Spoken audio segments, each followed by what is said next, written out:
एक बार बादशाह अकबर अपने कुछ सिपाहियों को लेकर शिकार पर निकले। शिकार करते करते वे सभी वन में बहुत आगे निकल आए और रास्ता भटक गए। अत्यधिक प्रयासों के बाद भी उन्हें आगरा राजमहल जाने का रास्ता नहीं मिल सका। धीरे धीरे शाम घिरने लगी। सबका भूख प्यास से बुरा हाल हो गया, लेकिन वे रुके नहीं और अनुमान के आधार पर आगे बढ़ते रहे। कुछ देर में वे सब एक तिराहे पर पहुंचे। उन्हें उम्मीद थी कि वहां से एक रास्ता अवश्य महल को जाएगा, लेकिन कौन सा, ये पता करना आवश्यक था। आसपास कोई ऐसा व्यक्ति दिखाई नहीं पड़ रहा था जिससे रास्ता पूछा जा सके। सब चिंतित होकर इधर-उधर देख रहे थे। तभी बादशाह की दृष्टि एक बालक पर पड़ी जो उनकी ओर ही आ रहा था। पास आने पर बादशाह अकबर ने बालक से पूछा, बालक, जरा बताओ तो आगरा के लिए कौन सी सड़क जाती है? बादशाह का प्रश्न सुनकर बालक हंस पड़ा और बोला, महाशय, सड़क कहीं नहीं जाती। जाना तो आपको ही पड़ेगा। पढ़ें नंदी कैसे बने भगवान शिव के वाहन, लॉर्ड शिवानंदी स्टोरी इन हिंदी। उसकी इस निर्भीकता और वाक्पटुता से बादशाह अकबर बड़े प्रभावित हुए और प्रसन्नचित होकर उससे बोले, बहुत वाक्पटु जान पड़ते हो बालक। नाम क्या है तुम्हारा? मेरा नाम महेश दास महाशय। और आपका नाम? बालक ने तपाक से उत्तर देते हुए प्रश्न भी कर दिया।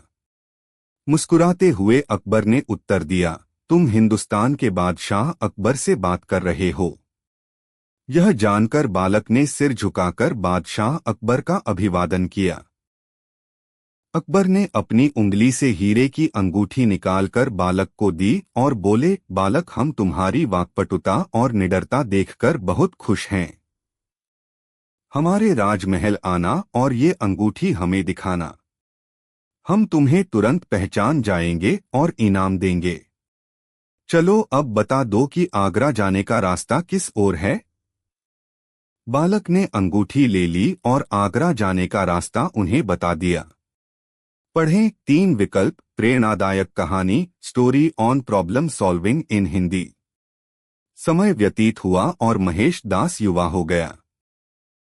एक दिन उसने बादशाह से मिलने उनके राजमहल जाने का विचार किया और उनकी दी हुई अंगूठी लेकर अपने घर से निकल पड़ा। राजमहल पहुंचकर वह हैरान रह गया। कीमती पत्थरों से निर्मित और बेहतरीन नक्काशी से सज्जित आलीशान राजमहल देखकर उसकी आंखें फटी की फटी रह गई। कुछ देर राजमहल को समय व्यतीत हुआ और महेश दास युवा हो गया।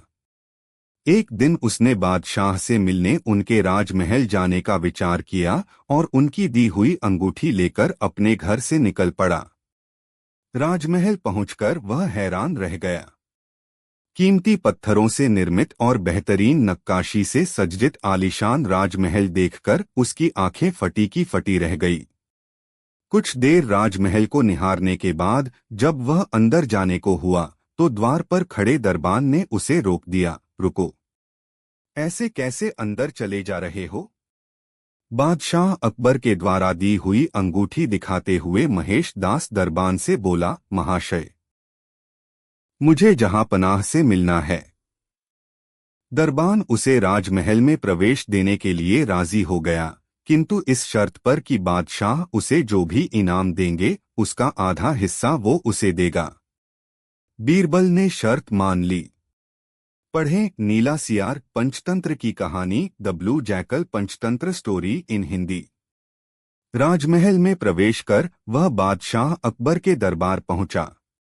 बादशाह सलामत को सलाम करने के बाद उसने उन्हें अंगूठी दिखाई, जिसे पहचानकर बादशाह बोले, अरे, तुम तो वही बालक हो जिसने हमें रास्ता बताया था। जी हुजूर। बोलो, इनाम में क्या चाहते हो? जहां पनाह, मैं चाहता हूं कि आप मुझे इनाम में 100 कोड़े लगवाएं, महेश दास ने नम्रतापूर्वक निवेदन किया। यह निवेदन सुनकर बादशाह अकबर हक्के बक्के रह गए। ये तुम क्या कह रहे हो? बिना अपराध के हम तुम्हें कैसे कोड़े लगवा सकते हैं? हुजूर, मुझे इनाम में 100 कोड़े ही चाहिए। महेश दास की जिद के आगे अकबर को झुकना पड़ा और उन्होंने जल्लाद को आदेश दिया, महेश दास को 100 कोड़े लगाए जाएं। पढ़ें लालची आदमी, शिक्षाप्रद कहानी, greedy man moral story in Hindi. जल्लाद ने महेश दास को कोड़े लगा शुरू किया। जैसे ही उसने 50 कोड़े पूरे किए, महेश दास बोला, बस हुजूर, ये मेरे हिस्से का इनाम था। इनाम का आधा हिस्सा मुझे अपने वचन अनुसार आपके दरबान को देना है, इसलिए 50 कोड़े उसे लगाए जाएं। यह कहकर बीरबल ने राजमहल में प्रवेश के लिए दरबान से हुई बातचीत का पूरा विवरण बादशाह अकबर को दे दिया। यह बात सुननी थी कि दरबार में ठहाके लगने लगे। बादशाह अकबर ने दरबान को 50 की जगह 100 कोड़े लगवाए। महेश दास की बुद्धिमानी को देखते हुए उन्होंने कहा, महेश, अपनी बुद्धिमानी के कारण आज से तुम बीरबल कहलाओगे।